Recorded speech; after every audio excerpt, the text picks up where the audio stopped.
તો કેન્દ્ર સરકારને 11 વર્ષ પૂર્ણ થયા છે અને તેની ઉજવણી કરવામાં આવી રહી છે, જેને લઈને મુખ્યમંત્રી ભૂપેન્દ્ર પટેલ કરી રહ્યા છે સંબોધન. આવું જોઈએ.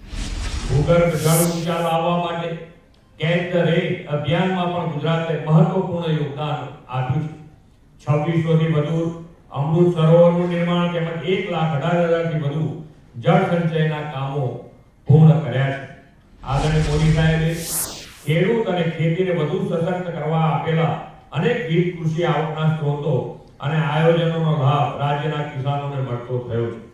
સાથોસાથ બેક ટુ બેઝિકના મંત્ર સાથે પ્રાકૃતિક ખેતીને પણ વેગ આપ્યો છે. આજે ગુજરાતમાં 10 લાખ જેટલા ખેડૂતો પ્રાકૃતિક ખેતી કરતા થયા છે અને એમનામાંથી પ્રેરણા લઈ અને બીજા ખેડૂત પણ આગળ વધી રહ્યા છે.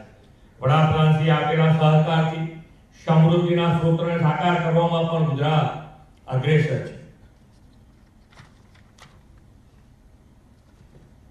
આજે રાજ્યમાં 1.71 કરોડ સભાસદો ધરાવતી સમગ્રતાએ 89,000થી વધુ મંડળીઓ કાર્યરત છે. વડાપ્રધાનશ્રીએ મહિલાના સશક્તિકરણ સ્વાવલંબનથી બહેનોને પગભર કરવાની નવી દિશા આપી છે.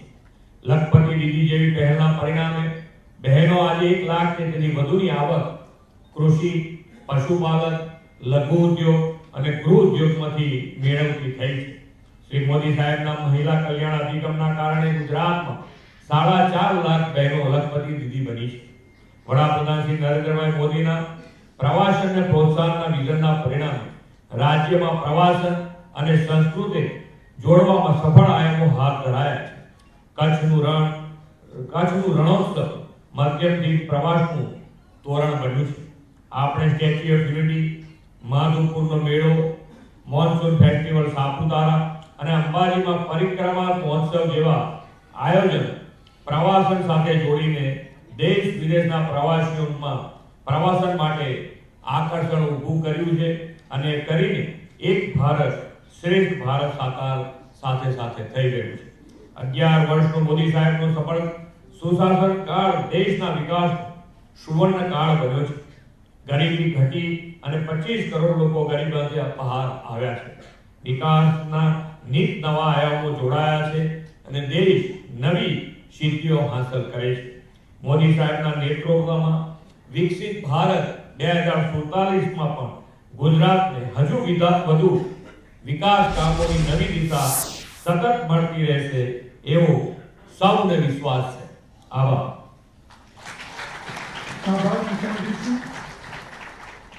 આપણે પત્રકાર પરિષદનું સમાપન કરીશું. કાર્યકર્તાઓને વિનંતી છે કે પોતાના સ્થાન પર બેસીને અને પત્રકાર મિત્રો આપ બહાર પ્રદર્શનના કવરેજ માટે જઈ શકો છો. ત્યારબાદ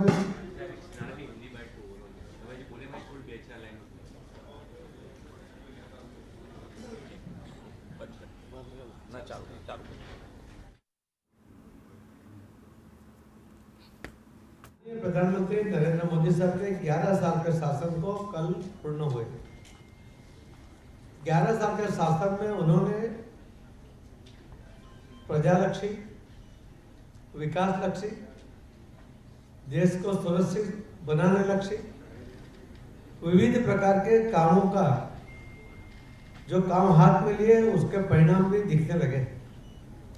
उन्होंने सर्वांगीण विकास की बात कही, महिलाओं को अपने अधिकार दिए, महिलाओं की सुविधा के लिए काम किए, महिलाओं की सुरक्षा के लिए काम किए, महिलाओं के स्वास्थ्य के लिए काम किए और उसके परिणाम भी आज हमारे देश में महिलाओं में दिखने लगे। किसानों के लिए भी आज तक कभी कोई सरकार ने कोई योजना नहीं।